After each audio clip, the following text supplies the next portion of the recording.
Joe, when the clock struck midnight on January 1st, 2025, you know what the first thought in my mind was? Yeah, grab that mic. You know what the first thought in my mind was? What? Well, at least I don't have to talk about Horizon and an American Saga anymore, because we sure spent a lot of time last year talking about Kevin Costner's 4-part self-financed Western passion project, Chapter 1 of which came out in theaters last summer and promptly bombed, which seemingly doomed the remainder of the project. And so I thought surely Horizon was just a 2024 talking point, and we can now move on with our lives now that it's a new year, and we can focus on new things, like apparently the fact that Kevin Costner's dating J-Lo. Something like that.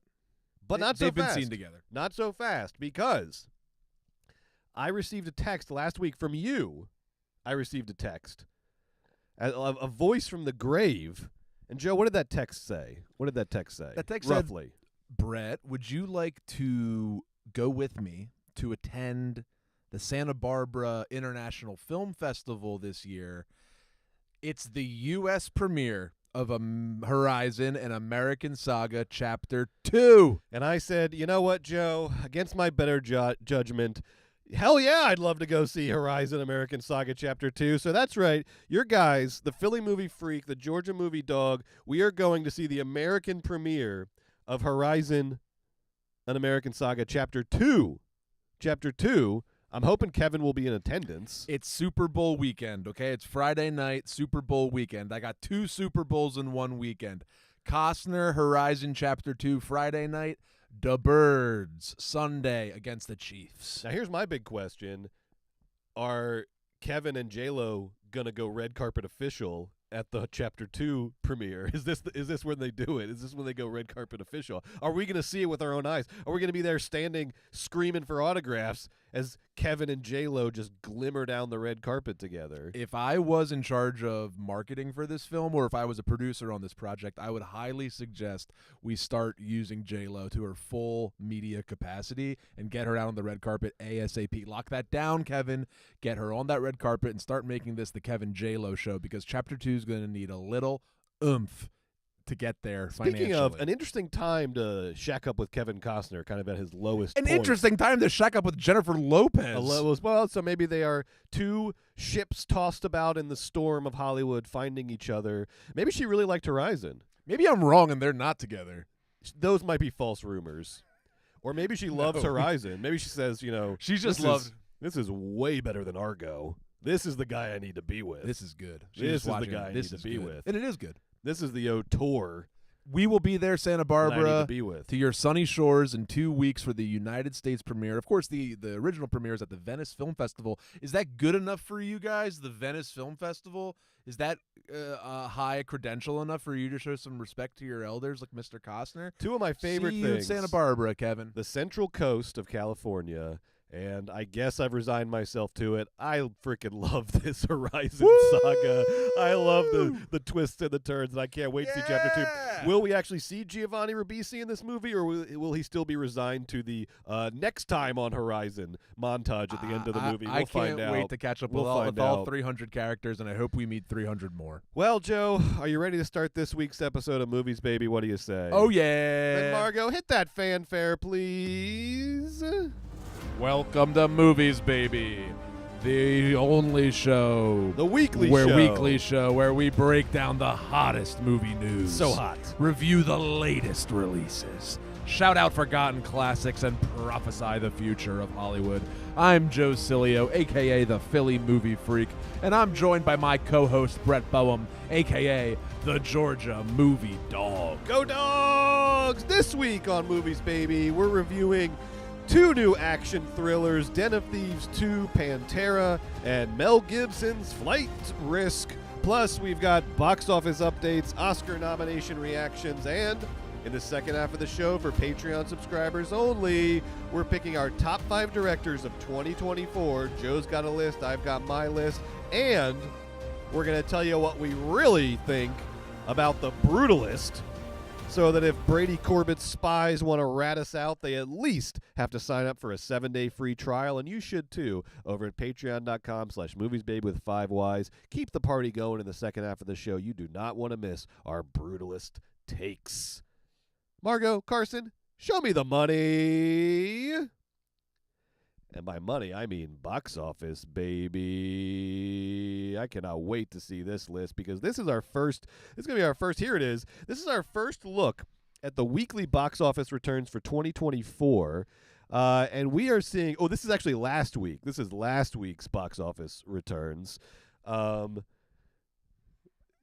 get this week's box office returns up in a second. I have them right here, actually, so I can read them out. And January, is typically a mix of, Christmas movies in their 4th or 5th weeks, starting to run out of steam, medium budget to low budget movies that the studios don't know what to do with, so they just dump them in January with minimal marketing campaigns and cross their fingers for a surprise hit. And that's what we're seeing this week at the box office. We got Flight Risk somehow coming in at number 1, Joe. Mel Gibson's Flight Risk. Considering it only has a $25 million budget and it got terrible reviews, Lionsgate's got to be pretty happy with a $12 million opening for Flight Risk in the opening weekend. At number 2 this week was Mufasa the Lion King, the 7th biggest movie of 2024, continuing to rake in the cash. At number 3, a movie that we haven't seen yet, but I really want to see, One of Them Days, which has been a nice little January sleeper hit for Sony, is up to $25 million total gross on a $14 million budget. That's great. And that's a comedy. A comedy, a throwback, straight-up comedy with Keke Palmer and SZA. I really want to see this movie. We got to check out One of Them Days. At 4 and 5, Sonic 3 and Moana, a couple other holdovers from 2024 that are still raking. At 6, Presence, the other big new release of the week, which we'll be reviewing next week on next week's show. Soderbergh's sort of unconventional ghost story. It only cost $2 million, so I'm sure Neon is satisfied to open at $3.4 million. But I also got to think this is a somewhat disappointing opening. The per theater average was not great for Presence, way less than Flight Risk. And considering it had a good horror trailer with like a good kind of like central premise, the camera is the ghost. You got to think Neon was hoping for a slightly stronger opening than $3.4 million. I can't wait to see Presence, but not the strongest opening, but obviously not a disaster. There's not really a potential disaster at all when your movie only costs $2 million. Props to Soderbergh on that budget, baby. Wolfman is at 7. Big drop off in its second week because of the bad reviews, probably. It's up to just $17.8 million total on a $25 million budget. Not great. That's awful. That's not good. Is that worldwide? That's worldwide. Dang. Yeah, it's not really doing that great. A Complete Unknown at 8. Okay, I guess Timmy was on SNL and people wanted to celebrate that, so Complete Unknown bringing in some money at 8. Den of Thieves 2 Pantera, which we are reviewing this week in its third week, is up to $40.5 million worldwide on a $40 million budget. Currently the biggest movie of the year. There we go. There's this week's. Thank you. There's this week's box office return. So Den of Thieves at 9. So far the biggest movie of the year. I love that. But it's going to have to keep up that momentum to get to profit because it was a $40 million budget. So it's got to be about double where it's at now to see profit. But I think it'll get there. And these Den of Thieves movies, as we'll talk about, crush on streaming. They crush on rentals. So it'll get there. It'll see profit. And then they decided to push, coming off of the Oscar nominations, they decided to push The Brutalist into a sort of semi-wide release this week, which is a risky strategy despite the awards buzz because it's a 3-hour plus movie with an intermission and kind of a, not maybe the most sort of popcorn movie premise ever. And the results were, predictable. They were not great. Pretty good though, Brett. The per theater though is for what you just said, like all things considered, getting that Golden Globes win, getting that Oscar nom, expanding their release to an additional 780 theaters, adding an almost $3 million more to that till. I think it's a really tough sell in that theatrical distribution space and probably in the POV space like you're getting at. But A24 is making it work, and they might make it work all the way to a Best Picture win. They might, but look at that. Like the per theater is like the same as Mufasa in its like 8th week. You know, it's like it's or not 8th, it's 4th or 5th week. But I don't know. You expect like, you know, these sort of art house movies to do really well per theater because, you know, they don't have wide appeal, but they have, you know, very sort of strong niche appeal. I don't know. I mean, look, it's not terrible, but it's also not like a knockout, you know, kind of wide release for the Brutalist. I hear what you're saying. Yeah. So, look, that's the box office for this weekend. The thing I want to sort of highlight, you know, because there's never too much to learn from the January box office. It's the month of odds and ends.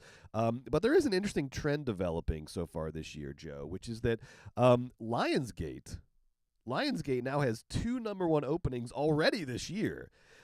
They had Den of Thieves 2 Pantera a couple weeks ago, and then they had Flight Risk this week. So Lionsgate, as we know, they had one of the worst years for a movie studio in Hollywood history in 2024 last year.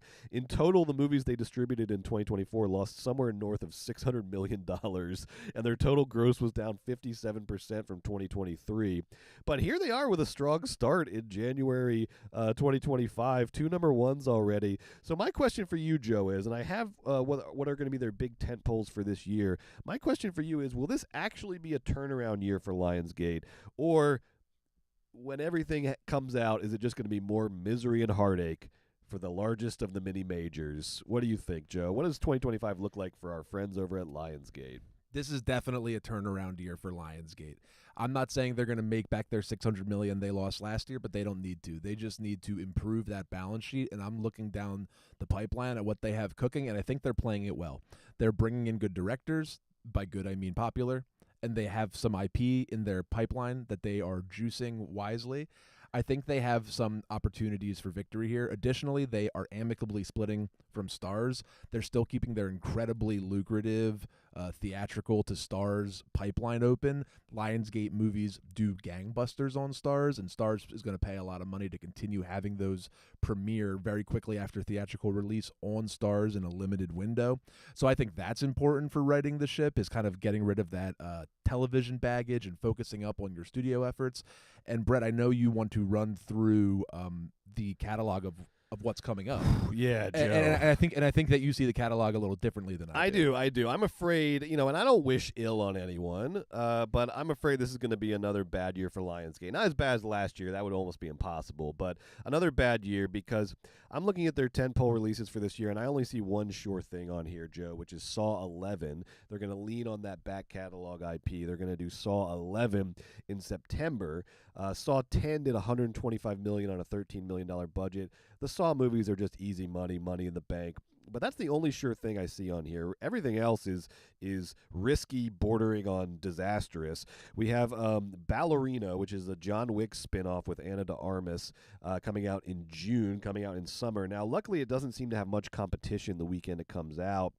Just something called Dirty Dancing 2, which doesn't have a poster or a trailer yet. All right, well, that could spell trouble, actually. Never mind. But I saw a trailer for this Ballerina movie when I was watching Flight Risk this weekend, and the trailer is like not great. It's just very generic.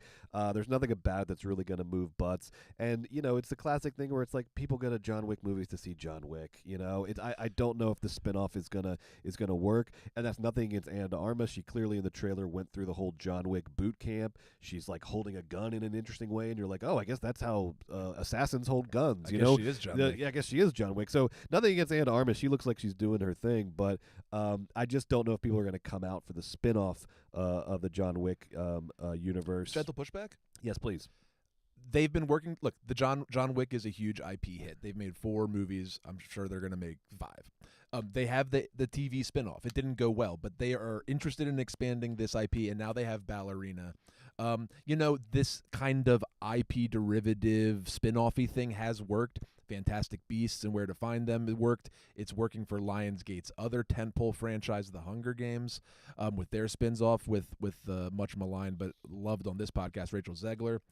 And I just think that there's an opportunity. Look, how about this? You're right that people, it's just like, it's not John Wick. It's a woman doing it. Who cares if she's the world's most beautiful woman, international superstar, Anna de Armas kicking butt?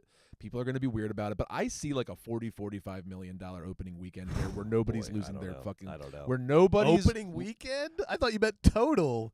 40-45 opening No, I'm weekend? like a hit, like a $40 million weekend. No way. Here's an idea, Lionsgate. Jane Wick.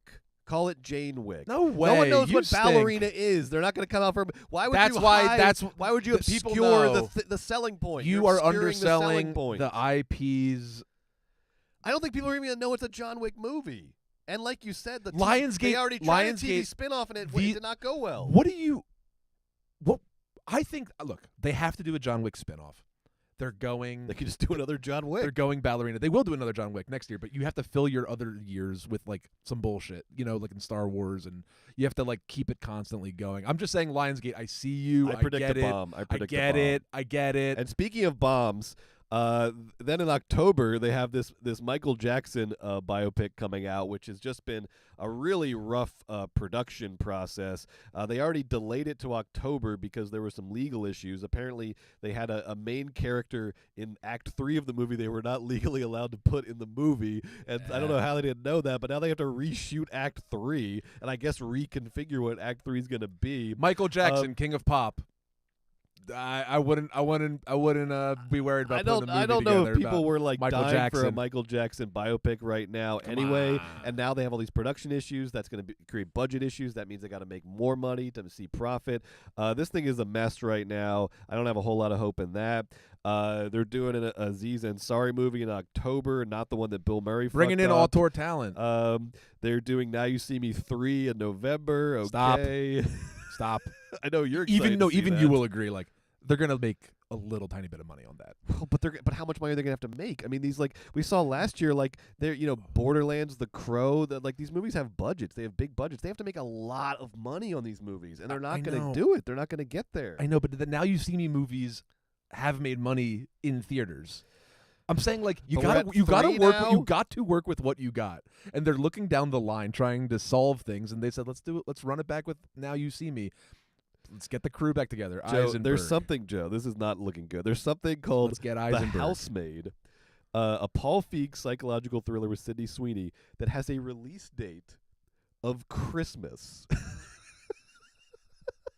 Nosferatu performed well on Christmas this year. The Paul Feig thriller yes, with exactly. Anna Kendrick and Blake Lively, A Perfect Something, whatever that movie was called, that did pretty good-ish. People want to see Mufasa and Sonic 3 and Nosferatu on Christmas. They want to see big Christmas movies that they can take the family to. They're not coming out to the Paul Feig psychological thriller with Sydney Immaculate Sweeney. did excellently, and it's Christmas counter programming from wise Lionsgate. Joe is just joking around because Wise Immaculate did Lionsgate. very well on a tiny budget. It made like $10 million opening weekend. Okay, Wise. now their best bet probably at another sure thing this year would have been Strangers Chapter 2 because last year Strangers Chapter 1 was their second most profitable movie on only an $8 million budget. It outgrossed all the like big budget movies they tried to put out. But we don't know if Strangers Chapter 2 is coming out this year. I saw a trailer for it this weekend, but it was a very like teasery trailer that was just like one scene from the movie. I saw it. And then Rennie Harlan is being like a little mysterious about if this movie is like done or if it's got a release date. The release date right now is just 2025. So this could be another sure thing for them, but who even knows if it comes out this year? And we're not getting another Hunger Games movie, their other big IP, until 2026. And at that point, they might be sold to some international conglomerate and sold for parts. Who knows? I'm predicting another bad year for Lionsgate. Guys, come on. We got to get it together over there. This is the year they readjust. Maybe it doesn't go perfectly, but they're on the right path. Let's talk Oscar nominations. Oh, boy. They came out last Friday, and Joe and I have been honing our hot takes all weekend. I am very excited to talk Oscar nominations. We got some big-time snubs. We got some obnoxious surprises. We're going to go through these Oscar nominations and kind of reflect on them. Let's start with Best Picture. Best Picture. We have in the Best Picture race this year a lot of familiar names: Anora, The Brutalist, A Complete Unknown, Conclave. So far, no surprises. Dune Part 2, Amelia Perez, which had the most nominations overall at 13. We've got Wicked. And then we have what I think are the three like slight surprises. I'm Still Here, the Walter Salles movie. Nickel Boys, which I was very glad to see make the cut. And The Substance. Love seeing horror get a Best Picture nom. That's very cool. You have to imagine that those were probably the bottom three, and they probably got in just over A Real Pain and Sing Sing, which were probably the first two off of this list. So no huge surprises here, but some nice little surprises. Now, the established frontrunners, when the nominations were announced, the immediate frontrunners were definitely Amelia Perez getting the most nominations at 13, and it also won the Golden Globe for Best Musical or Comedy, and Brady Corbett's The Brutalist, which has been topping a lot of best of lists and won the Best Drama at the Golden Globes.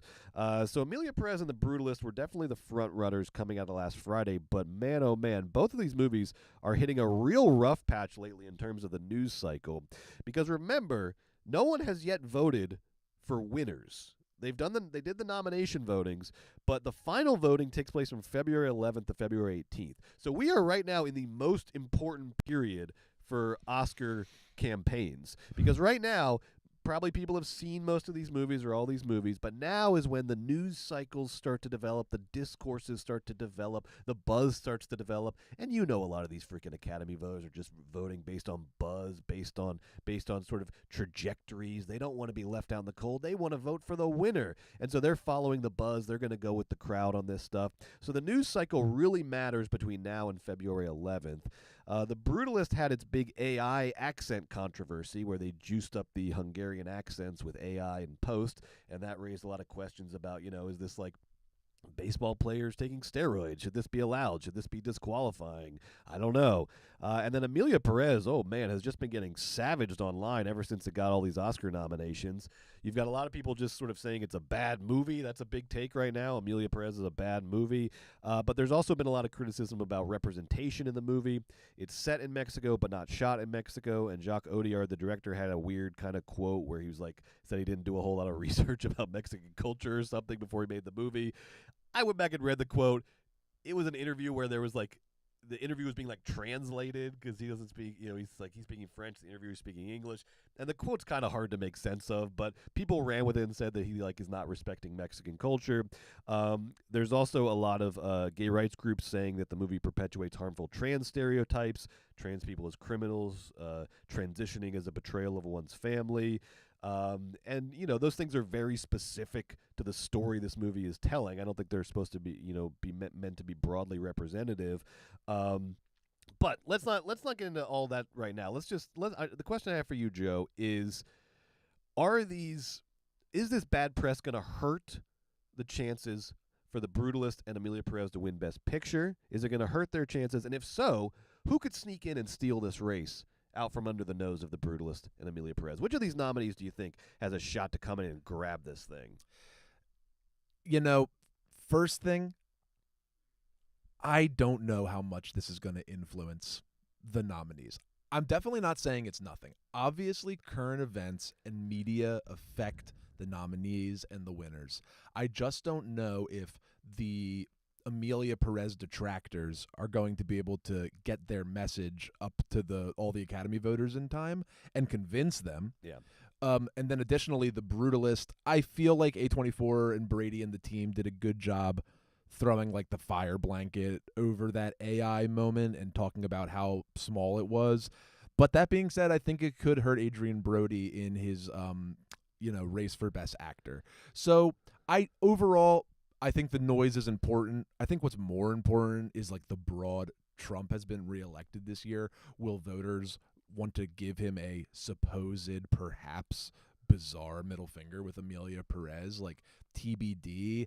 But if any film is going to knock one of those two off, and I do think as of right now it's still their race to lose, I have a kind of not surprising but kind of surprising answer. Yeah. I think based on every single thing I've seen in 2024 that the Neon team really knows how to run a campaign, and I think Honora might make a late push for the cool movie that's good, as Amelia Perez gets labeled too weird and too problematic, and The Brutalist sort of succumbs to boringness.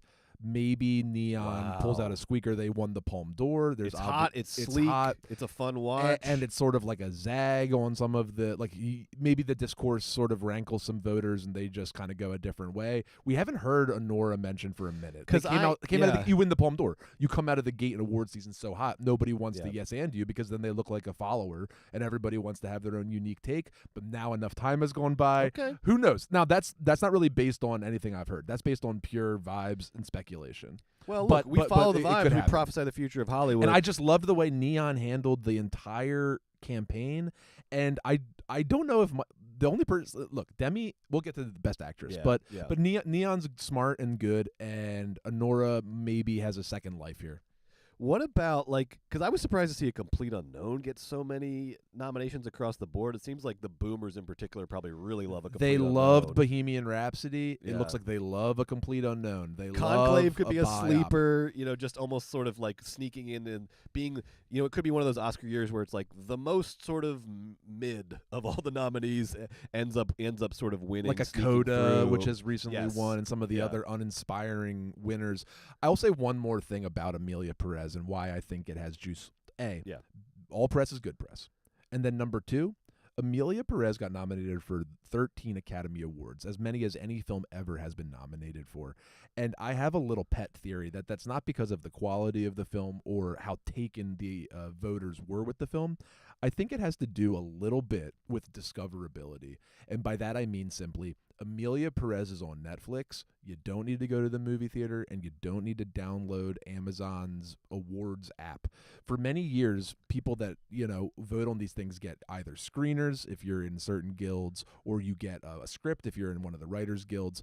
And they, every year, they try to win your vote. They send you, everything from just like a screener to packages with, things in it to different voters. And they'd really try to gin up the vote. This year, which was very good for me, a younger person, they sent a code. So my wife, who's in the Writers Guild, she got like a code to download a private app that you go on Disney. It's a private app, and all the Disney companies and all their award season fare and all the award season TV shows and everything is in this hub, and that's where you can go watch everything from A Real Pain to Moana 2 in the Disney hub. And Amazon has one. They all have one. But you got to get a QR code. You got to put it on your TV. You got to get it on the Apple, da-da-da-da-da. So I don't know. Some people hate that shit. Amelia Perez, it's weird. It's hot. They tell you Trump hates it. I don't know why. And then it's just right there on Netflix. Yeah. Well, the Netflix factor is huge here. Also because Netflix really wants a Best Picture win this year. They're going to pull out all the stops. Netflix. And then also, like, you do sometimes have to wonder, with politics, with culture, how much of this backlash is just an internet bubble that isn't really, resonating with all the voters. So Amelia Perez, I think, is still looking very strong. They're going to push. Netflix has all the money in the world, and they want to win. Yeah. And they got so much shit for being anti-trans with the Dave Chappelle stuff. Now they're like, really? Because Amelia Perez is going to win Best Picture. They're going to push Gaston, the woman that got nominated for Best Actress that plays Amelia Perez. Carla Sofia Gaston. They're going to push her narrative, and they're going to spin it as all positive. All pro-trans, all good stuff. Yeah, and they're probably going to drown out. That's how they're going to win. Yeah, that's how they're going to win. And the backlash happened like early enough that they still have plenty of time to do the backlash to the backlash. That's what I'm saying. Like plenty of time. Yes, and they're going to push the Best Actress, Amelia Perez woman. And they're going to make it all about her, and then they're going to win. And really quick, it's the second most Oscar nominations of all time, tied for the second most. Okay. Titanic had 14, but then a bunch have had 13, but still incredible. I mean, one of the most nominated movies of all time. Let's look at director. We've got Sean Baker for Anora, Brady Corbett for The Brutalist, James Mangold, what the fuck, for A Complete Unknown, Jacques Audiard for Amelia Perez, and Coralie Fargeat for The Substance. Now, we're going to be revealing our favorite directors of 2024 in the second half of the show for Patreon subscribers only. But for now, Joe, what do you think of the Academy's picks? I'm surprised by the Mangold pick. Crazy. I think a lot of people were. The Oscar voters like biopics. They are all 60-year-old men. They like that stuff. Mangold got nominated. And then I think the thing I'm actually most surprised about is that Denis Villeneuve didn't get nominated for Dune 2. I really felt like Dune 2's sort of award this year was going to be the nom for Villeneuve, saying, okay, bet you're good at directing movie, good job. Obviously, you did a very good job directing that. It's nominated for Best Picture. It has the stars in it. I just kind of thought that was going to be it, but it came out so long ago, Brett, that Mangold was able to sweep in, and we knew it because we prophesied the future of Hollywood. But a big surprise is Coralie Pat on the Fargeat. back here. Pat on the back. She took it. She took the substance. She did not only the was Demi Moore gonna be nominated was a question this whole entire award season, and now it's almost done that she's gonna win. Yeah. So she played her part perfectly, and she brought the whole entire ship up with her. Coralie, a much deserved, in my opinion, Best Director nominee, her for the weird and in-your-face substance that she also got all the way taken to a Best Picture nomination. So I just gotta give props when the horror people do it. That's always fun to see. When the horror people do it with such emphasis and this is horror with a capital and, H. Such passion. Body horror. It's interesting. And I do want to pass on the back here because if you can put me in full screen, I want to talk straight to the camera here because I have to point out that we were the only ones back in mid-November, Joe, not Variety, not The Hollywood Reporter, not any of the Oscar Watch sites. We were the only ones who had Coralie Fargeat in the top 5 of our Oscar power rankings for Best Director. The others didn't even have her close. But we said the substance is trending up. We said people are sick of this category being only men every year. We said Coralie Fargeat, lock it in back in mid-November. We should be betting on this shit, Joe. Look at God. There it is. Come on. The other snub that people thought was going to be was John Chu. John Chu for Wicked. And I, on this podcast, proclaimed loudly and emphatically after we saw Wicked that John Chu can't be nominated. But that's because I thought he was going to get nominated. And now that he's not nominated, I'm like kind of sad. I was like, I love Wicked. John Chu's fun. You spoiled his campaign. Did a musical. I just was like, I miss John on here. Yeah. Wicked's great. Another snub, I think, maybe not a huge snub, but would have liked to have seen Ramel Ross get a nomination here. And we're not talking about our favorites, just like the people who sort of conceivably could have been nominated. But I was just surprised because Nickel Boys gets a Best Picture nomination, and it's like 90% of that movie is the direction. So it's like you thought it was worthy of a Best Picture nomination. I mean, look, if there were 10 nominees for director, he'd probably get in, but there's only 5. All 5 of the noms were nominated Best Pictures. Yes, yeah. But to your point, Mangold, though, is the crazy one. When you watch Nickel Boys, everybody leaves the theater and goes, wow, the director really had a amazing. Sincere vision. You don't leave a complete unknown and go, right? Great direction. Wow, what a sincere vision. Yeah. No, you say mid-direction, bordering on competent, I guess. Do you even mention it? You just get in the car and you talk about the performances. And I love Mangold, Ford versus Ferrari, baby, but he did not deserve to be in this category. Let's look at Best Actress. We've got Cynthia Erivo for Wicked, Carla Sofia Gascon for Amelia Perez, Mikey Madison, Honora, Demi Moore, The Substance, Fernanda Torres, I'm Still Here. Power. Now, this is an interesting category because on the one hand, it's really hard to argue with any of these noms. But on the other hand, this category has my biggest snub of all, just based on the quality of the performance, which is Marianne Jean-Baptiste for Mike Leigh's Hard Truths. And look, it's a small movie by a British director, but you're not pulling it out of your ass. It was in no. the top 5 of like every prediction. Yes. It's not like you're like, here's some random performance I thought was good. It was trending She up. was going to win. It was getting recognition. She was going to win. It was really getting recognition. I thought it was going to sneak in here. And then if it had just snuck in, I think it could have had the juice to win if it had just snuck into the nominations, because then it would have an extra couple 2-3 weeks to really pick up momentum and for people to see it if they hadn't seen it yet. But it was not to be. Nicole Kidman for Baby Girl also didn't make the cut. That's the more surprising one because A24 and Kidman Inc. really wanted that nom. They were really pushing it the whole season, and it just didn't materialize, which is 0 noms for Baby Girl. Kind of a 0 noms for Baby Girl. 0 noms for Queer. The Academy was showing their prudish side. We'll get there this year. Saoirse Ronan also a big snub, but she split. I think she split her own vote by giving not 1 but 2 Oscar-worthy performances this year in Blitz and The Outrun. Saoirse, you got to save them. You can't give 2 Oscar-worthy performances in 1 year. You're going to split the Saoirse vote. Less good acting. Thank God Angelina Jolie for Maria didn't stick in here. That movie was really bad. It was bad. That was just false hype. I did not false like that hype movie. coming out of the I'm festivals. A Pamela Anderson nom would have been cool for The Last Showgirl, but I don't think you can call her a snub with the quality of the nominees.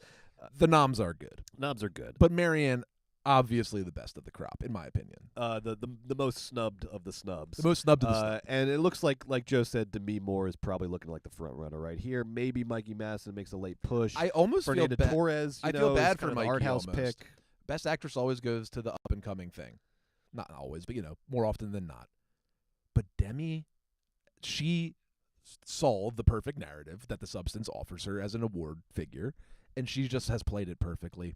I think Demi's going to win. I don't think Mikey is going to steal this one. And I think the hot young thing this year, Brett, is going to be Timmy. Timmy, baby. So let's talk about Best Actor because the nominees are Adrian Brody in The Brutalist, Timothy Chalamet for A Complete Unknown as Bob Dylan, Coleman Domingo for Sing Sing, Ralph Fiennes in Conclave, and Sebastian Stan sneaking in for The Apprentice, which I love, one of my favorite performances of the year. The big snub here is probably Daniel Craig in Queer, but love to see Sebastian Stan get on this list. But like Joe said, Adrian Brody was the initial front runner, but the AI controversy is probably going to hurt him the most. He's not great at press, he's kind of a weird guy. And meanwhile, Timmy is just crushing the press, crushed on SNL, doing the Bob Dylan deep cuts, dressed like freaking Urge Overkill. I don't know what that was, but it was cool. And people liked it. He's the new James Dean, I guess. Gen Z James Dean. Sure thing. I think he's gonna win this one as well. I think it's Timmy's race to win right now. He's the hot young thing this year. Total the Brody Corbett thing, the AI just sunk it, and Daniel Craig not being in there is definitely just a path forward, just to get all those votes out of the way. The fact that Craig wasn't nominated, I would say, on a personal note, is a very offensive snub because that was a very, very wonderful performance. My God, so that's a shame. But tough crowd, good list. I liked Coleman in Sing Sing. Yeah, I'm glad. Just quick tossing it out there. I think Coleman's Sing Sing's only nomination. Here's me watching. Here's me nomination? watching Sing Sing. I watching it. I leave and I'm like, okay, I get it. Coleman is really, really good at acting. He's so good. It's 4 years in a row now where I'm like, okay, I got it. He's so good at acting. He's good at acting. It's one of those like performances where he has to sort of keep himself in check. He's so good. He has to moderate. The whole time he's like, it's about the other guys. It's about the other yes, guys. It's not about me. It's about the other guys. He's a good actor. I like him. Now, let's look at supporting actress. Now, I will say this: we picked 4 out of 5 of these nominees. We predicted 4 out of 5. The only one we did not predict was the surprise Monica Barbaro for A Complete Unknown. That's because I was pushing Deadweiler hard, right, for the piano lesson. I think piano lesson was just not. It's just too small. The movie was not good enough, and it just, I think that kind of hurt the performance. Meanwhile, people liked Complete Unknown so much that probably helped Monica Barbaro's chances playing Joan Baez, and she's very good. But the big snub here is Selena Gomez not making it for Emilia Perez, considering that Emilia Perez got so many other nominations. It could have got the most, could have tied Titanic if Selena had gotten nominated, which is weird because she's the most famous person in the movie and was the only of the 3 leads not to get nominated. I'd hoped Natasha Lyonne might sneak in for his $3, but that was a long shot. Joe, what do you think of supporting actress? I was the only person in the world besides you that thought Selena Gomez was fun and good in Emilia Perez. So yeah, people don't like her in it. People don't like her in it. They think she's horrible in it, and I think she's great. It's a weird movie, and she's weird in it, and it's fun and good. Yeah. Who cares? Shut up. Yeah. But yeah, I don't know about that. I think Zoe Saldana might be the person that gets hurt from the Emilia Perez backlash because so early in the season, this was Zoe's going away with it, and now I would really. If I was Zoe Saldana, I would sleep with one eye open because Ariana Grande is coming to get this you. is my question. Coming to get you. If Wicked is going to win, because look, there is totally a world in which Wicked wins 5 Academy Awards. Yeah, I just kind There's of also state a world something in right which now. it wins 0. Yeah. I'm rooting for Wicked. Yeah. What's its best chance at an Oscar? Is it Ariana? It might be Ariana. It's Ariana in this category. Look, yeah. I'm rooting for Wicked this Oscar season because why not? And it's fun, and I like it, and I want it to win. Look, it should be Isabella Rossellini. As much as I like Zoe Saldana and Emilia Perez, it should be Isabella Rossellini because not only is she great in Conclave, she was also great in La Chimera. But it doesn't say and La Chimera. It just says I Conclave. know, It's I fucking know. stupid. I love Isabella Rossellini. Duh. They should go back So to dumb. the way they used to do in the old Oscars, where for Saoirse Ronan, if you give 2 Oscar-worthy performances in a year, that should get 'em. count. Right. It should count. Both should go on. It's like here. Stan, Apprentice, and Different Man. And Different Man. Right. Exactly. So what do you think? Do you think Ariana can actually win this? I do. You think she's the front runner? No, I think Zoe Saldana's the front runner. Okay. But Ariana's nipping at her heels. There we go. We'll see what happens in the next couple of weeks. Supporting actor, we've got Yuri Borisov from Anora. who plays Igor in Anora. Is that right, Igor? He's like the tough guy with the he's like soul, he's right? the nice guy. We've got Kieran Culkin in A Real Pain, Edward Norton playing Pete Seeger in A Complete Unknown, Guy Pearce in The Brutalist, and Jeremy Strong in The Apprentice. The Apprentice getting 2 nominations. Now, the big snub here, obviously, no Denzel for Gladiator 2, spoiling remember I predicted back in like February or March or something that Denzel was going to win Best Supporting Actor for Gladiator 2 before there was even a trailer out. Well, there goes my prediction because he didn't even get nominated. I guess, look, I rewatched Gladiator 2 over the break. It's a hammy movie, but like it's a fun hammy movie, and Denzel finds a lot of detail and nuance in that performance. I love the performance. It's almost like a late career Vincent Price performance where he's going like everybody else is going 60 miles an hour and he's going 100 miles an hour. I loved it. Let's nominate some fucking movie stars, please. Denzel should have got a nomination here. Without Denzel in the field, Kieran probably wins this one walking away. This seems like out of all the maiden categories, the one with the clearest front runner right now. Hard to imagine Kieran not winning this. The biggest surprise, I think, along with Sebastian Stan, is Jeremy Strong getting nominated for The Apprentice. Because remember, The Apprentice only a few weeks ago was like the movie no one wanted to like touch or go near. They didn't even want to like Sebastian Stan couldn't even get like a Variety Actors on Actors interview because no one wanted to talk to the guy who played Trump. But here they are with 2 nominees in major categories. My take on what happened here is that we have to remember that like the public's perception of Trump or feelings about Trump go in these like 10-day cycles where for 10 days everyone's like, we got to stop Trump. We have to talk about it and expose him and like bring his crimes to light and make this a very big thing that we're all talking about.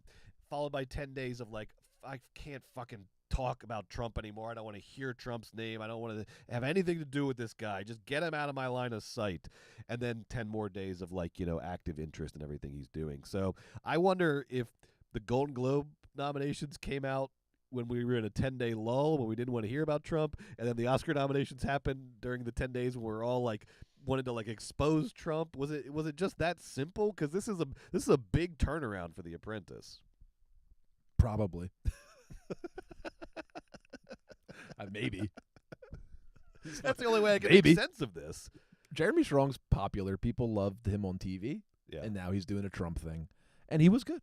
Not as good as Stan. I don't think he should have been nominated, but he was good. Yeah. Denzel just doesn't. It's tough when your movie's nominated for nada. Yeah. You got to be truly spectacular, and Denzel's truly as fun as can be. I don't know if he's spectacular, but he certainly is as good as you. He's doing movie star. Yeah. I'm surprised he wasn't nominated. I'm surprised. It's a shame. Denzel. It's a shame. You don't want Denzel at the Oscars? It's a shame. I do. Yeah, come on now. It's a shame. Now, you bring up a good point, too, because this Oscars nominations are a lot like the Emmys, where it's like, it feels like a lot of people just like wrote in entire movies down the ballot. There's a lot of the same movie getting nominated over and over again, particularly in the main categories. Telling you, these people, Brett, we did this. We had to make a top 10 list of the year. To watch all the movies of the year in time for these nominations, it's a job. You have to give up Christmas. You got to it's a fucking job. every night for like 3 weeks Yeah. over the holidays, just like dedicate yourself to making sure you watch all the movies. These fuckers watched Amelia Perez in like June. They threw Amelia Perez on Netflix. No, they were like, great. Good enough for me.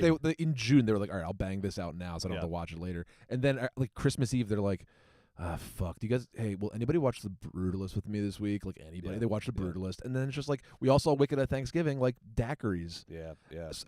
Look, I know there are Oscar voters out there that do their fucking homework, and God bless you. I'm just saying. Kirsten Dunst was asked, "Did you watch all of the movies that were nominated this year?" And she said, "Of course I did. I'm in the Academy." Well, she's a class act. She's a freaking class act. Act. She's one of the greats. I don't trust these fucking producers vote too, right? You think the producers are sitting down watching all the movies? You think No. Peter Gruber's They're up in voting his for their mansion watching all these friends. movies? All right, let's look at 2 more categories really quickly here. Best Animated Feature Film. I just want to shout out my favorite movie of the year, Flow, which I think, look, it's up against, this is a real underdog story. It's going up against The Money and Inside Out 2, the most profitable or the highest grossing animated movie of all time. It's going up against another like critically acclaimed movie in The Wild Robot. Joe thinks Wallace and Gromit: Vengeance Most Foul has a shot. Hey, 100% on Rotten Tomatoes, baby. On Netflix. I think Flo can win this thing. It obviously deserves it. I would say out of all the major categories, and obviously I'm a little biased here, I think there's the biggest disparity in this category between the quality of one movie against the quality of all Did the you other see movies. Wallace and Gromit? I have not seen Vengeance Must Fell, but I've seen a lot of Wallace and Gromit in my life. I saw The Wild Robot. I think it's good. It's not nearly on par with Flo. Inside Out 2, not even close to Flo. And Flo won the Globe. Which, and it has the biggest advantage of all, which is that it's just better than all the other movies. So I think Flo has a shot here. I hope it takes it. Let's look lastly at Best International Feature Film. The nominees are I'm Still Here from Brazil, The Girl with the Needle from Denmark, Amelia Perez from France, The Seed of the Sacred Fig from Germany by an Iranian director, but had to flee and get it distributed in Germany because of the nature of the movie. And Flo, once again, getting a second nomination from Latvia. Now, look, nothing against any of these nominees. Flo and Seed of the Sacred Fig, two of my favorite movies of the year. But the biggest crime, put me on that full screen, baby. The biggest crime that was perpetrated in this year's Oscar nominating process was that All We Imagine Is Light, Payal Kapadia's All We Imagine Is Light, probably the best movie of the year, my third favorite movie of the year, probably the best movie of the year, did not even get submitted for consideration for Best International Feature. And the fault for that lies with the FFI, the Film Federation of India, which is this all-male, old-guard nominating body that chooses which Indian film is going to be submitted to the Oscars for Best International Feature each year. They made some head-scratching decisions in the past. They're generally seen as just sort of old-fashioned and out of touch. But All We Imagine Is Light was a slam dunk. It was so critically acclaimed. It was on so many best-of lists. Payal Kapadia is getting nominated for a Golden Globe for Best Director. So it's like not even the FFI can mess this up, right? Just nominate All We Imagine Is Light, and it's probably going to win you an Oscar. It's probably going to win India an Oscar for best international feature. But then, of course, they nominated a movie called Lapida Ladies, which, to be fair, I have not seen, but based on everything I've read, I think I can safely say is not on par with All We Imagine Is Light. Well, you watch it, and then you come back and tell us. I will, but look, the proof is in the pudding. It did not even get nominated. It didn't even get nominated for Best International Feature, whereas All We Imagine Is Light would probably have won this category. And then, when people started asking, what the hell happened here? Why didn't you nominate All We Imagine Is Light? The head of the FFI jury, Janu Barua, he first implied that the movie wasn't Indian enough, which is odd because it's set in Mumbai and just deals with the lives of everyday people in Mumbai. But then he said, really stepping in it, he said, and I quote, "The jury felt that her film was very poor technically." Very poor technically? This is like a masterpiece. This is like an unequivocal masterpiece. Very poor technically. What, did she hit you with her car? Like, what the fuck is going on? What? Get your shit together, FFI. Listen, dude, you see Lapida Ladies, and then you come a-calling. You watch Lapida Ladies, and then you make your stance. I don't have to see it because it didn't even get nominated for an Oscar. That's the point. Is you had a slam dunk choice. Just nominate the best movie of the year, which is All We Imagine Is Light. I cannot believe it's not showing up here. It got 0 nominations. It's an absolute disgrace. Yeah, well, if we all started being worried about the quality of the Oscar nominations, we'd all That one be spinning stings, into though. an early grave. That one's going to keep me up at night. All right, next up, we're going to review this week's new releases. And while we do try to avoid any major plot spoilers in our reviews, You're disclaimering for Flight Risk? it's impossible. People don't want. Look, people are going to see Flight Risk. Fuckers, I'm going to spoil There's Flight 2 Risk. twists. We're not going to spoil them for you. They're in the trailer. It's impossible. The one is, not the other one. It's impossible to give an honest review of these stinking movies without talking about them in their entirety. And so if we're reviewing a movie that you don't want spoiled in the least, not even a little bit, we recommend that you play it safe and put us on mute and rejoin us. So when we're talking about the next movie, you can follow along on video. You can look at the time codes to see what we're doing when, okay? And before we review these movies, this is very exciting, Joe. We are debuting this week a new rating not a new rating system. We're still doing 5 stars, but a new rubric for what these stars represent. Because, and I think it's fair, I was getting a little bit of criticism that my star ratings didn't really align with like my takes on the movies. I'm still getting acclimated to the star. We're new at this a little bit, okay? I was getting acclimated to the star ratings, and I took those criticisms to heart, okay? And so I went into the lab over the break, and I looked at each star rating. I looked at how I've been rating movies. I looked at Joe's Letterboxd ratings, and I said, how can we sort of define what each star means to make this rubric the perfect movie rating system? And here's what we came up with, and I think this is actually perfect. I think everyone should start using this moving forward. Can we see that system? Here we go. So this is what we're talking about when we give movies stars moving forward. 5 stars, masterpiece. 4.5 stars, gem. Yep. A movie that you personally gem. love, but you admit that it might not be masterpiece level. Might have 1 or 2 little imperfections, but they make it even better. That's a gem. That's 4.5 stars. 4 stars, great. A great movie.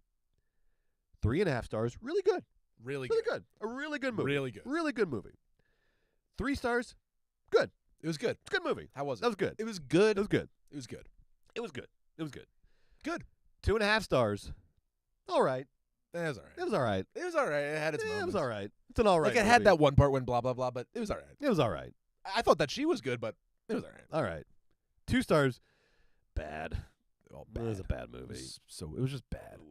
For me, Wolfman, this is a bad movie. It was bad. Bad movie. 1.5 stars, very bad. Guys, this movie This was is a very bad movie. How was it? It was so bad. So bad might be better than It was very bad. It was so bad. It was so bad. 1 star, terrible. Awful. Terrible. 1 star was terrible. How was it? It was terrible. It was terrible. I could have done anything I wanted on Friday night. I saw that 1 star. Terrible. Terrible. Half star, the lowest rating. Fucking disgrace. A fucking disgrace. Fucking Honestly, disgrace. it offended me. Half star. I got triggered. Fucking disgrace. You're doing something more than just making a bad movie with a half star. You are doing something that is like cynical and like hurts the future of movies. John Krasinski's If would be a half The star. world would be a better place if this movie didn't get to the finish line. Like Red 1. Fucking disgrace. Red 1 half star. So now that we've established our rubric, which we'll be using moving forward, let's talk about the number 1 movie of last weekend, Mel Gibson's Flight Risk, directed by Mel Gibson, written by Jared Rosenberg, starring Mark Wahlberg, Michelle Dockery, and Topher Grace, plus some voice actors over the intercom. Fuck. I forgot about that. I think Leah Remini was one of the voices. Apparently, I had to read the credits to find that out. Flight Risk is about a pilot, Wahlberg, transporting a U.S. Marshal, Michelle Dockery, and a mob accountant, Topher Grace, turned government witness across the Alaskan wilderness. But then, here's the twist we can tell, but then the pilot turns out to be a mob hitman sent there to kill them to prevent the mob accountant from testifying against the mob boss. And the plane goes, whoa, whoa, whoa, a couple times. Flight Risk. Whoa, a couple times. The plane goes whoa a couple times. Plane goes whoa a couple times. Flight Risk cost $25 million and was shot in 22 days. Mel, you can't blame this one on you-know-who. This is all on you, buddy, because you are cooked, sir. You are freaking cooked. Flight Risk exposed you, baby. You ain't got it if you ever had it. This movie fucking sucks. Joe? Flight Risk was so bad. So bad. It was so bad, and I mean that in the 1.5 star sense. So bad. Sorry, I know we do that at the end. No, let's do it now. You're 1.5 for so bad. That's very bad. Yeah. I'm gonna say it's terrible. 1 star. Terrible. So terrible. here's and I know what the discrepancy between our opinions was. Oh, I do. I know it too. I saw Flight Risk in 4DX. Okay. This was the first movie I had ever seen in 4DX. I have never gone to a 4DX film. Explain what 4DX is. 4DX is a type of movie theater that you go into, and it's special because it's like the wind blows in your face. When it rains in the theater. When things go shake, your seat shakes. And when things go punch, the back of the seat punches you. So when the plane goes, whoa, whoa, whoa, you go, whoa, whoa, whoa. And guess what? There's no, imagine how much money they spent on the, melding of Flight Risk with the 4DX movie theater. There is no rhyme or reason to when you're getting shaked or punched. The whole entire movie, I was just like, and the whole theater is cracking. The theater was packed, by the way. Okay, yeah. The theater was cracking up. Punch We were all having fun. Okay, so first the trailers come on. First trailer, nothing happens. Okay. Second trailer, nothing. Third trailer is Captain America: Brave New World. I think I developed CTE. Strong trailer, by the way. Dude, I think I got a fucking concussion. They had to put me in the tent. They're doing 40X for the yes, trailers? and it's a trailer. They so need to advertise they're that. they're not They need to being advertise they're that. not it's they're trying to get your butt in the seat, so they're not being like cute with it. They're like, go ahead and shake the fuckers. So I was like, like I'm getting like thrown out of my seat. Like I'm trying to drink my drink, and it's like I drink hot coffee at the movie theater. I got hot coffee down the front of me. All these kids are screaming and Harrison laughing. Ford as Red Hulk is just punching you in was the back of your so head while you're fucking- trying to eat It popcorn. was so funny. I was texting my friends like I think I have to leave. I can't. I'm gonna get hurt. I'm gonna get back. I didn't stretch before the fucking movie. Yeah. So anyway, So 40X So- is just like, what if your movie theater seat was like a spinning teacups slash that one old ass roller coaster at Disneyland, the Matterhorn. yeah, no, it What if turns your movie seat was the freaking Matterhorn? it turns it into a ride. So this movie is all about the plane going. Whoa. And then at a certain point the plane is going down, right? And then she pulls it Whoa, up. she pulls it up. Oh, how is she gonna land the plane? The turbulence. So I was just fucking shaking for 2 hours. And Wait, but you like this because it I helps the rating of the movie. I was talking with a friend the next Okay. day about Flight Risk. I was telling them how bad it was, how Mark Wahlberg's first of all, the script is horrendous. It's the most underwritten piece of shit you've ever read in your entire life. I thought Mel Gibson wrote it like on a napkin or something, and when it got to the end and it wasn't Mel Gibson wrote this on a napkin by accident, I was shocked. So can we? Because I want to say real quickly, Joe is right. This script is one of the worst scripts I've ever seen in a feature film. It's terrible. It's awful. This script was on the Blacklist, which is the list of like the best unproduced scripts in Hollywood. Blacklist, what are we doing? That's I like keep Brett. hearing this. I keep hearing like these bad scripts were on the Blacklist. I'm like, is the Blacklist just like pay for play It's like, situation? Oh, Like, you what's gave going a on with TED the talk? Black- Yeah. Wow. Yeah. Yeah, that's all it is. It's like a fucking TED This talk. script You just is pay for it. Terrible. It's the kind of writing that I was trying to figure out, like, how do you write like this? Like, where does this come from? And the only way I can describe it is that it's like, imagine there was like a bunch of guys like at a bar, and they were all, it's like a bunch of guy friends together, and they're doing that thing where they're like, hey, like, we should make a movie. Like, we should do a movie. Like, all these movies Yeah. coming out, like Long Legs and Wicked, these movies suck. Like, we should do a movie, guys. And they start, like, pitching ideas, and they come up with, like, the plane and the mob hitman and the sexy U.S. Wahlberg can do Marshal. it. Yeah, and Wahlberg. Wahlberg Yeah, will do it. Wahlberg. Wahlberg. And they're, like, and they're getting more excited because they're like, wait, this is, like, good. This is like really good. And the drinks are coming and the pitchers of beer. And they're like, oh, this is actually really good. And they're pitching ideas back and forth.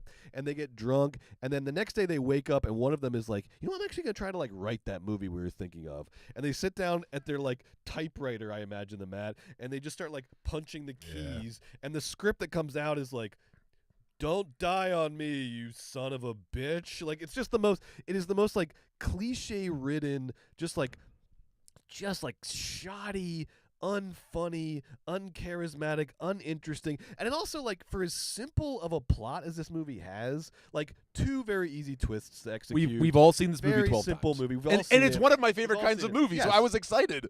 For as simple as this movie is to sort of tell and create, there are these like glaring plot holes that are so bizarre. There's a point near the end where, all right, I guess I do have to give away the second twist. Who gives a shit?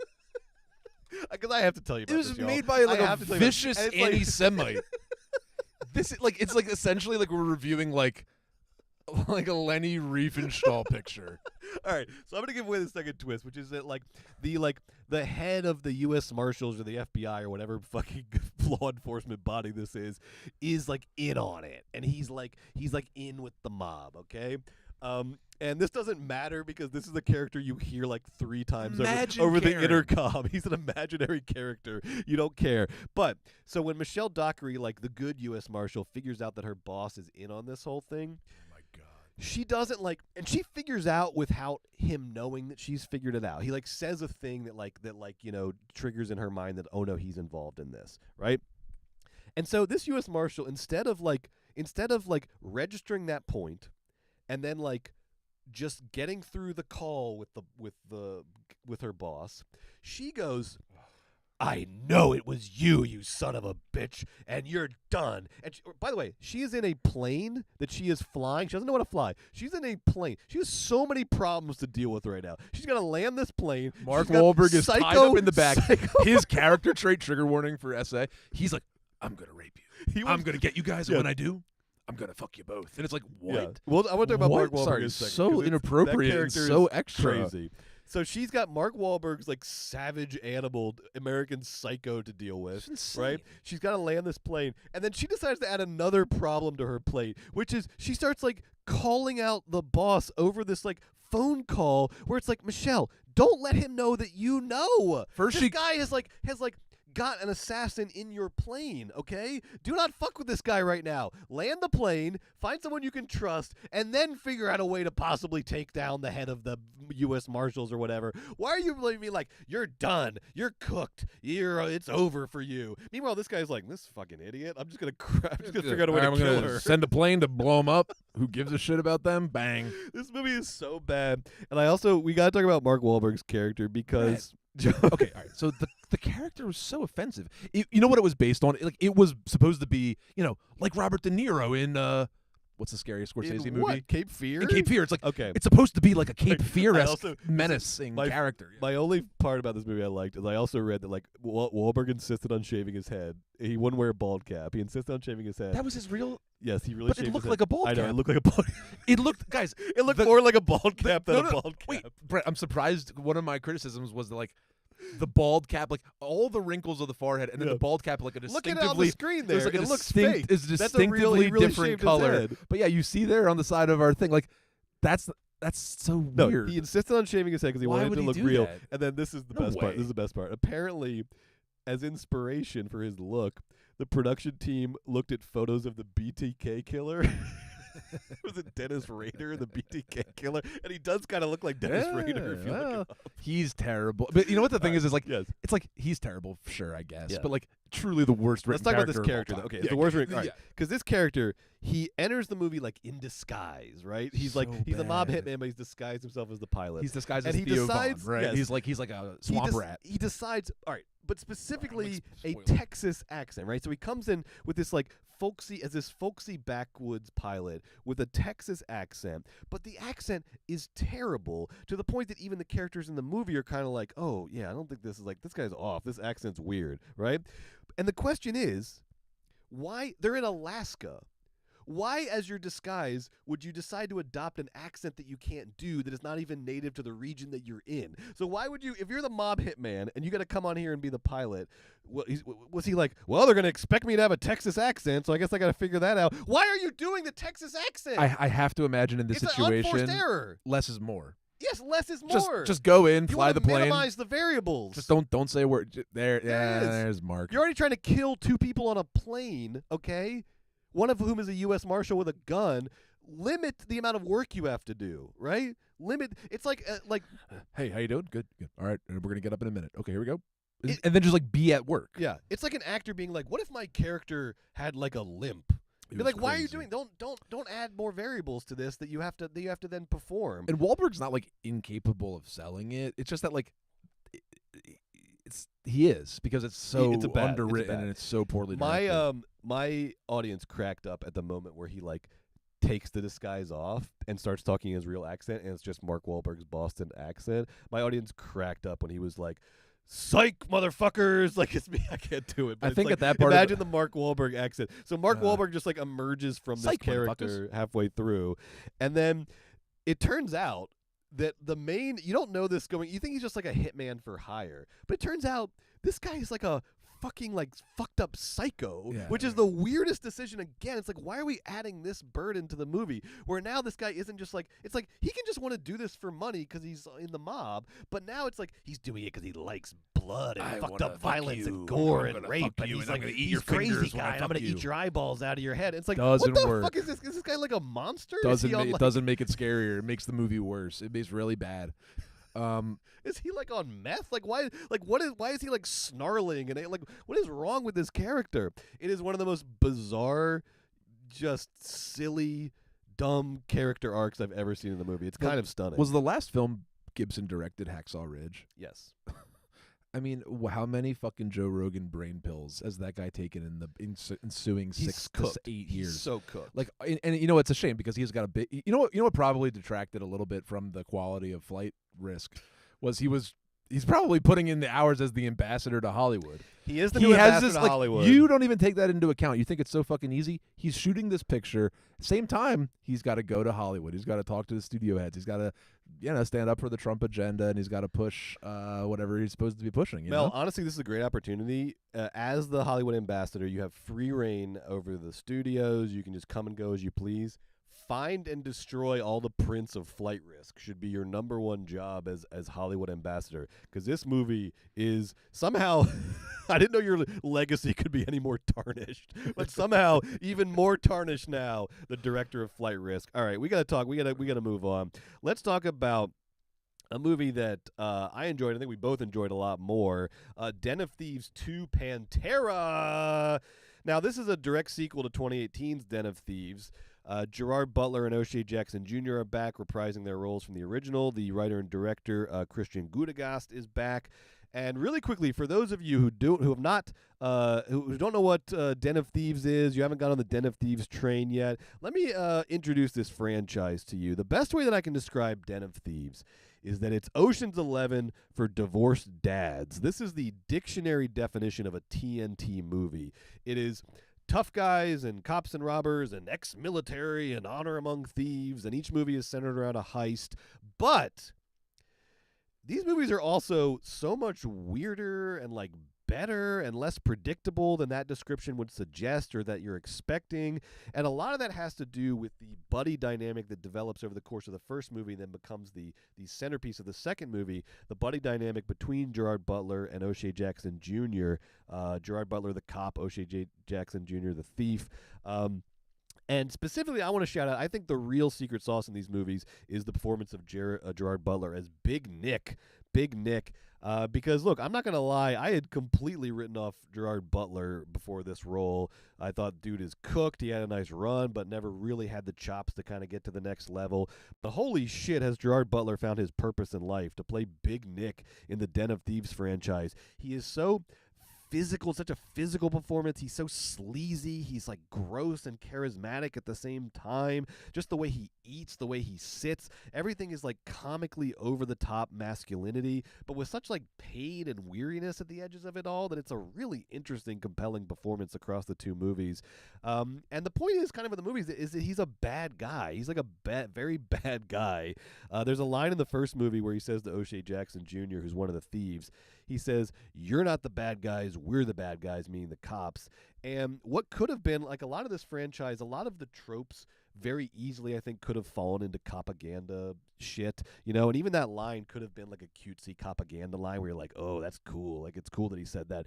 But the way Butler says it with like all of his fucking sweat and his like flesh and like his whole body, the way he says it, these lines become like a confession, and you're like, oh, I think he's bad, and he's wrestling with how bad of a person he is, and just the sort of corrupt abyss at the center of his being is like part of the themes of these movies. And I do think that they, because of that, because of Gerard Butler's performance, these movies do not fall into the propaganda hole. They are really interesting little gems, and I'm really on board with this franchise. It's really interesting.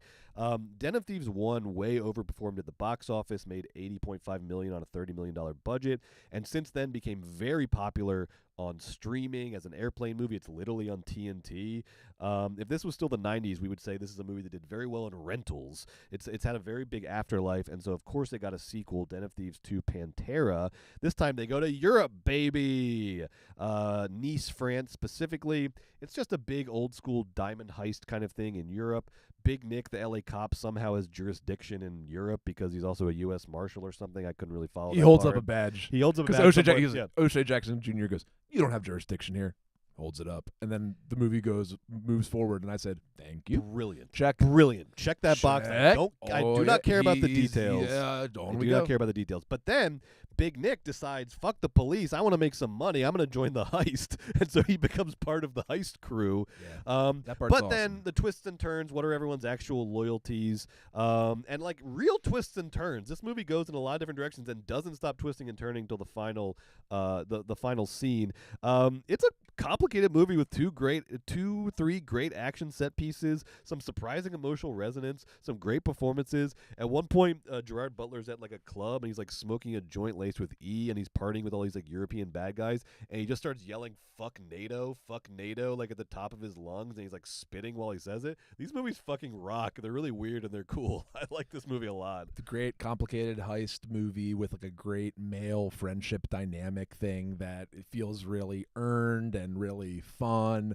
and well acted with some great performances. This is no shade, it's all love. This is these movies loved Heat, and these movies love Christopher Nolan, and that gives it sort of that classy grandeur. It kind of gives you some like oomph to its aesthetic where you're like, okay, Den of Thieves 2 Pantera, this looks pretty fucking cool, with some fun, like really committed performances. Brett, hate to be that guy. No, Yeah. I don't. I want 10 Den of Thieves. Oh. I want this franchise to last for Thieves. 1,000 years, baby. I want Gerard Butler the third acting in this, yeah. 40 years from Right. now. Oh, that's actually This, good. yes. I mean, where are they going to go? This here's my like, I like this and I don't like this. This could very easily, with the way number 2 went, this could very easily do like a Fast and the Furious arc where these things start to jump the shark like crazy, and then jumping the shark becomes part of it.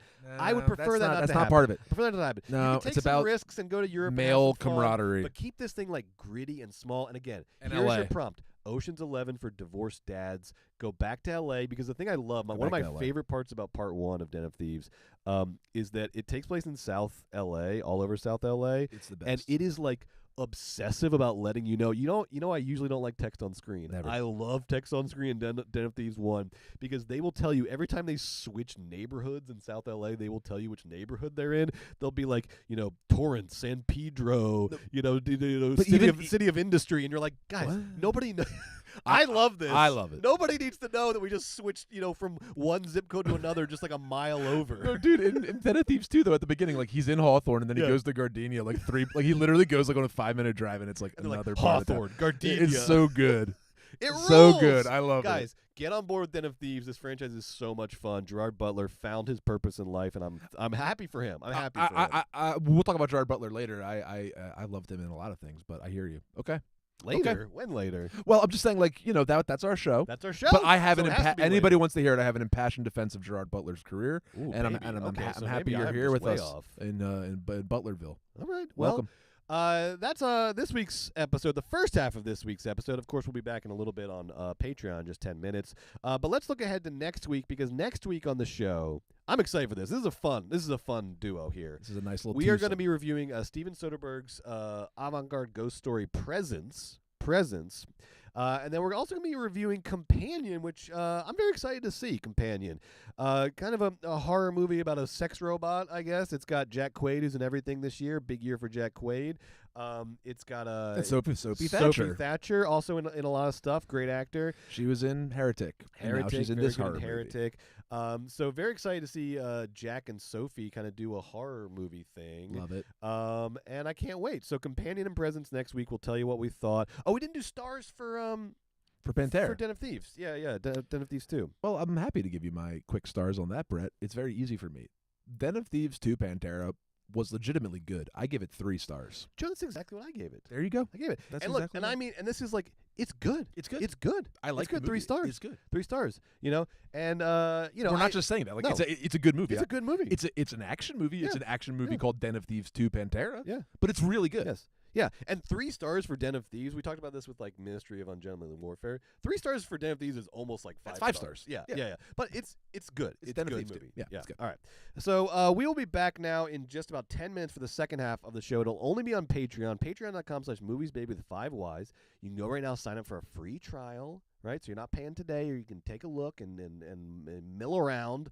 You can loiter for 7 days, figure out if you want to stick around for the long term, and you're not going to want to miss today's second half, because we are going to run down our top 5 directors of 2024 each, and then we're going to tell you what we really thought about Best Picture frontrunner Brady Corbett's The Brutalist. That's coming your way in about 10 minutes. Don't go anywhere. Bye. Bye.